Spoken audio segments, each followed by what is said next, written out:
E no Jornal Brasil Atual nós vamos conversar agora com o professor de Ciência Política da Universidade Estadual do Ceará, o professor Manuel Domingos Neto, que também é doutor em História pela Universidade de Paris.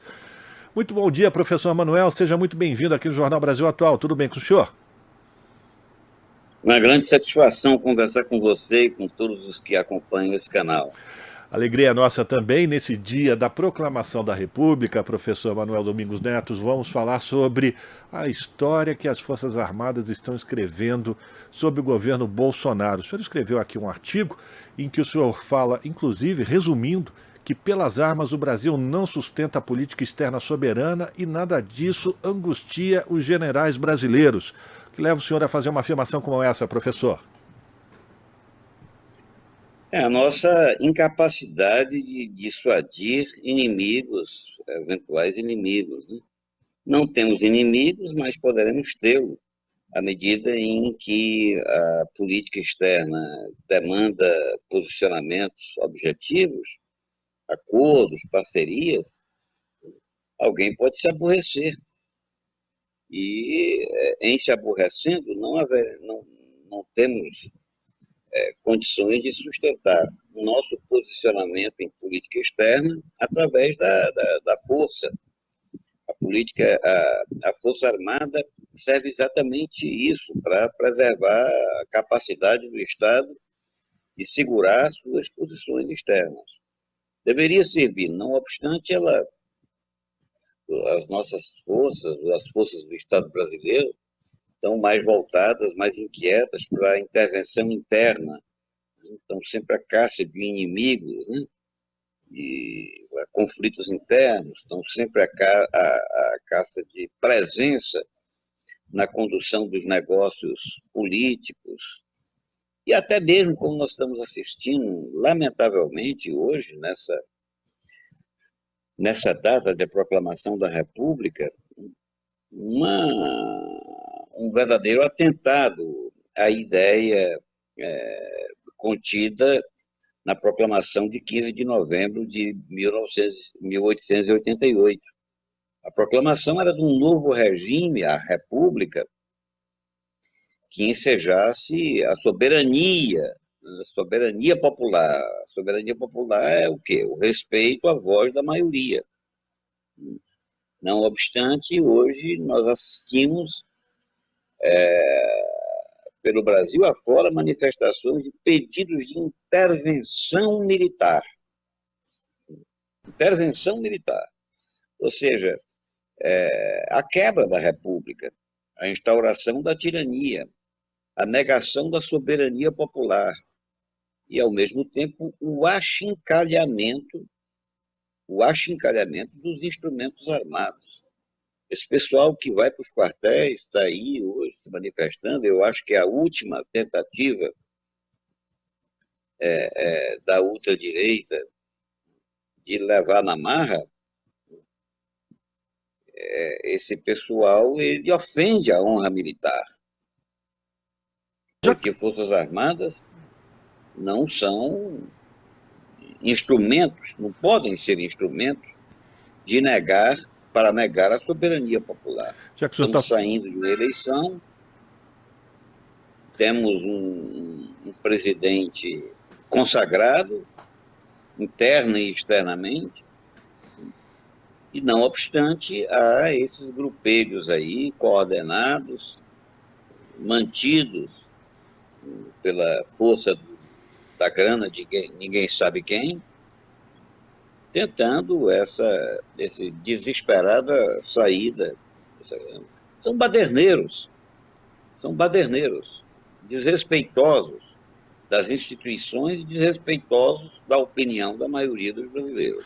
Eu queria saber a sua opinião, professor, sobre essa nota conjunta, não do Ministério da Defesa, mas dos chefes das armas, né, do Exército, da Marinha e da Aeronáutica, sobre essas mobilizações que estão sendo financiadas por grupos golpistas. Como é que o senhor avalia essa nota que foi divulgada no início da semana passada? Olha, isso revela bem a degradação institucional.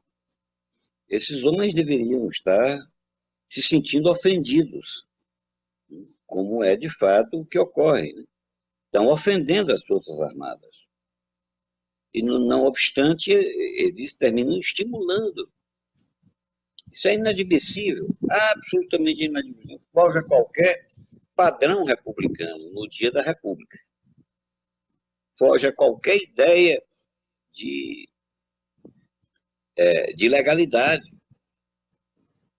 Foge, enfim, nega, enfim, a própria natureza constitucional das Forças Armadas, que é a de defesa do Brasil.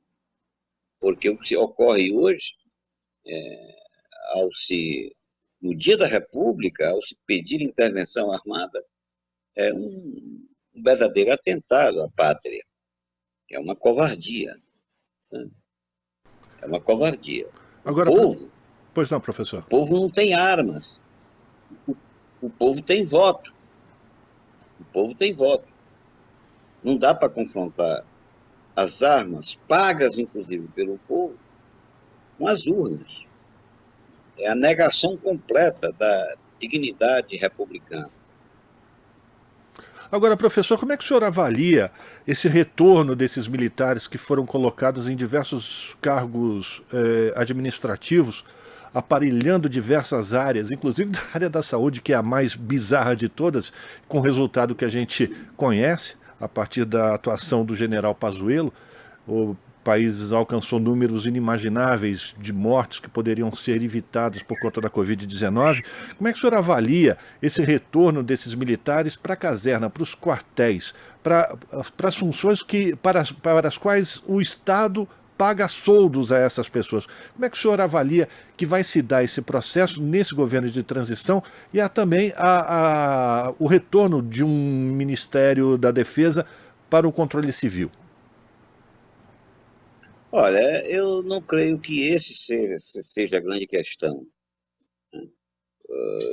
Há que se observar o seguinte: a maioria desses oficiais, eles são da reserva.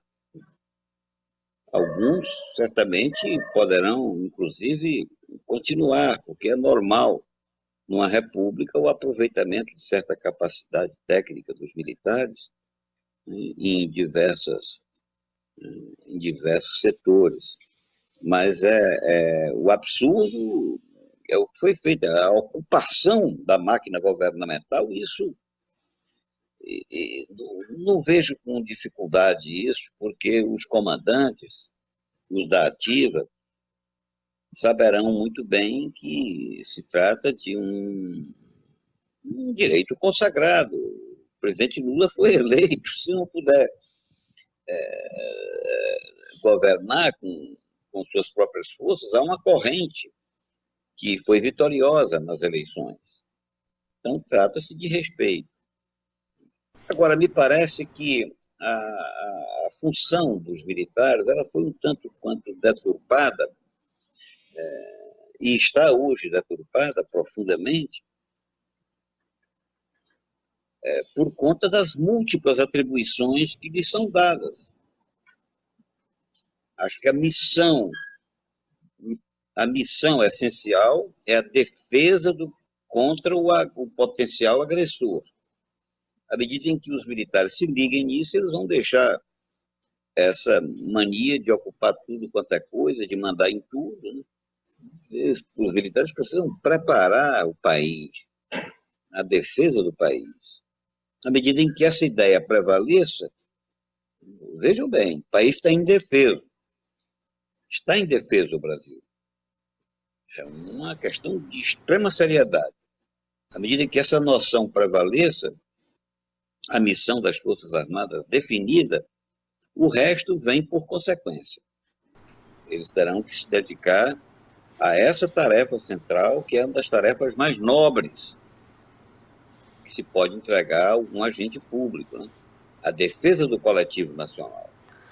Sem dúvida, professora. E lembrando, inclusive, que sob a gestão de Bolsonaro, o Exército Brasileiro, enfim, as Forças Armadas brasileiras se colocaram como suporte, né, do Comando Militar do Atlântico Sul dos Estados Unidos, né, as forças de segurança militares dos Estados Unidos. Eu queria uma avaliação sua, professor, sobre como mudar essa situação. É preciso mudar os currículos das escolas militares? É preciso formar uma nova geração de militares com outro tipo de construção, enfim, dessas patentes? Como é que o senhor avalia que é possível fazer essas mudanças?